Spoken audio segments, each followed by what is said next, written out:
Pessoal, olha aí, tive que voltar, né? Tava passando batido aqui, sem falar dos maus tratos. Falei na fase inicial e estava me esquecendo dos maus tratos. Os maus tratos está elencado no artigo 136 do Código Penal, diz que é o quê? Expor a perigo a vida ou a saúde de pessoa sob autoridade, guarda ou vigilância para fim de educação, ensino, tratamento ou custódia, quer privando de alimentação ou de cuidados indispensáveis, que sujeitando ao trabalho excessivo ou inadequado, quer abusando de meios de correção ou de disciplina. Parece que eu não estou sabendo ler, eu estou achando que meu óculos está perdendo o poder aqui dele, né, que é aumentar aqui. Está ficando pequenas letras para mim.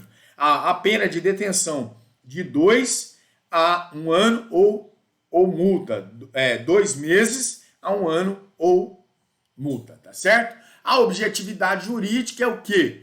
Nós tivemos que fazer esse remendo pelo seguinte fato, eu ia acabar passando batido.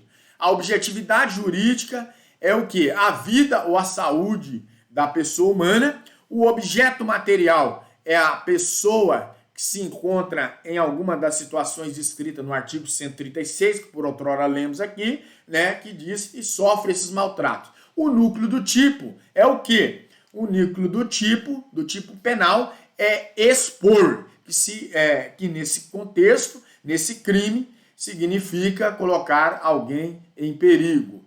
Nada obstante, exista um só verbo, o crime de maus trato é previsto por um tipo misto também, seguindo os doutrinadores aí, tá? A privação de alimentos ou também de cuidados indispensáveis, tá? Mais uma observação antes de eu falar da privação de alimentos ou de cuidados indispensáveis, é que cuida-se de crime de forma vinculada, pois na conduta de expor a perigo a vida ou a saúde de outros somente se admite dos modos de execução expressamente previstos. São eles: privação de alimentos ou cuidados indispensáveis. Privar significa destituir, retirar, tá? Tolher alguém aí de um bem ou de um objeto determinado. A sujeição ao trabalho excessivo ou inadequado. Trabalho excessivo é o capaz de prejudicar a vida ou a saúde de alguém em razão de produzir anormal cansaço como decorrência do seu elevado volume. Abuso dos meios de correção ou disciplina. A correção é o meio destinado a tornar-se o que está errado. Aqui eu tenho um caso a contar para os senhores. Eu defendi um cidadão que ele tinha dado uma surra, né? E aí abriu-se o leque. O Ministério Público veio dizendo que ele tinha cometido era tortura. Eu, basicamente, vim com os maus tratos. E a minha tese foi abarcada pelo juiz porque era a correção que ele estava fazendo, embora muito rigorosa, extremamente rigorosa, excessivamente rigorosa. Tanto é que uma cintada que ele deu no filho, né, nessa criança, que nem era filho dele, ele cortou, teve igual uma queimadura na lateral do rosto da criança que a pele saiu. Mas e eu defendi falando que era maus tratos e o juiz deu aqui para ele uma pena de 2 meses ou multa, ou 1 ano, né, ou multa. Não, o juiz deu em torno de 8 meses para ele pelo fato que ele já era reincidente em outras situações, tá?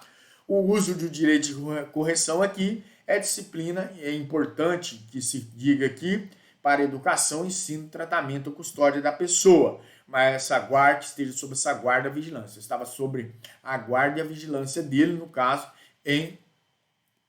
não era nem de forma formal. Estava de forma, e ele estava tendo a guarda informal, que ele estava como padrasto da criança, tá certo? O sujeito ativo trata-se de crime próprio, pois o tipo penal ele reclama uma vinculação especial entre o autor e a vítima dos maus tratos, tá? Nesse contexto, o sujeito passivo é o que? Não pode ser qualquer pessoa, mas somente aquela pessoa que se encontra sob a autoridade ou a guarda ou a vigilância desse agente aí para fim de educação, ensino, tratamento ou custódia. Os maus-tratos contra idoso. Se a vítima for idosa, vai incidir, conforme os outros também, que nós já falamos, outros crimes aqui, do artigo 133, 134 e o 135. Para o idoso vai incidir, tem lei especial, pelo princípio da especialidade, vai se incidir o artigo 99 da Lei 10.741 de 2003. O elemento subjetivo é o dolo, esse dolo direto ou eventual, né, elencado nesse contexto.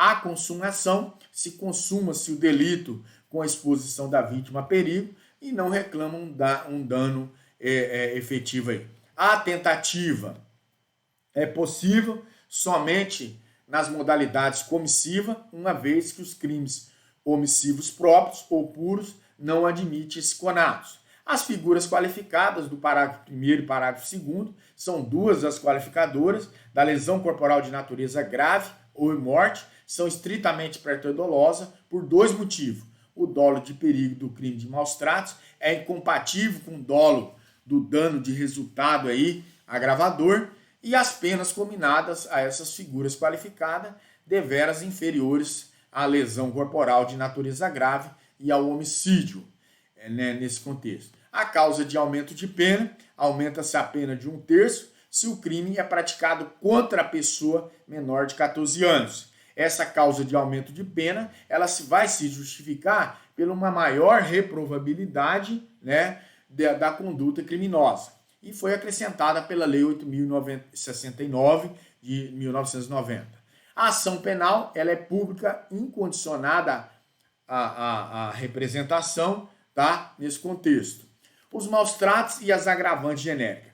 Para impedir o bis idem, uma dupla punição pelo mesmo fato. O crime de maus-trato afasta a incidência dessas agravantes genéricas do artigo 61, inciso 2, a linha E, F, G, H e I. Tá? O artigo 232 do Estatuto da Criança e do Adolescente e os maus-tratos.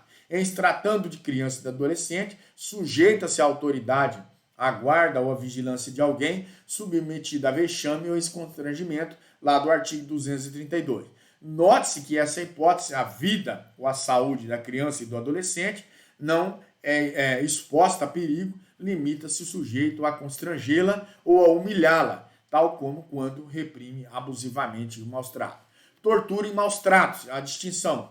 Caracteriza-se aqui, embora eu já tenha dito para os senhores, quando eu dei o exemplo, né, os crimes de tortura equipara-se a hediondo quando alguém se encontra sob guarda, poder ou autoridade do agente e é submetido ao emprego da violência ou da grave ameaça, intenso sofrimento físico ou mental como forma de aplicar o castigo pessoal aí a essa medida de caráter preventivo.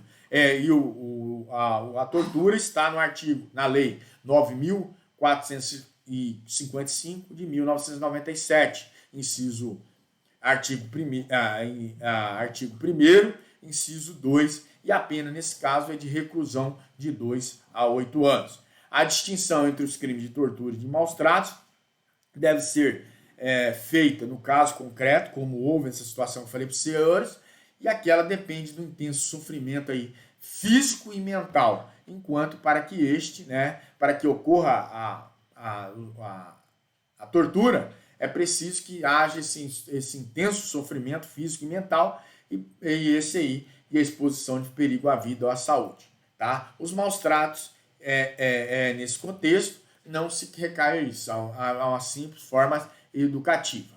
Tá certo?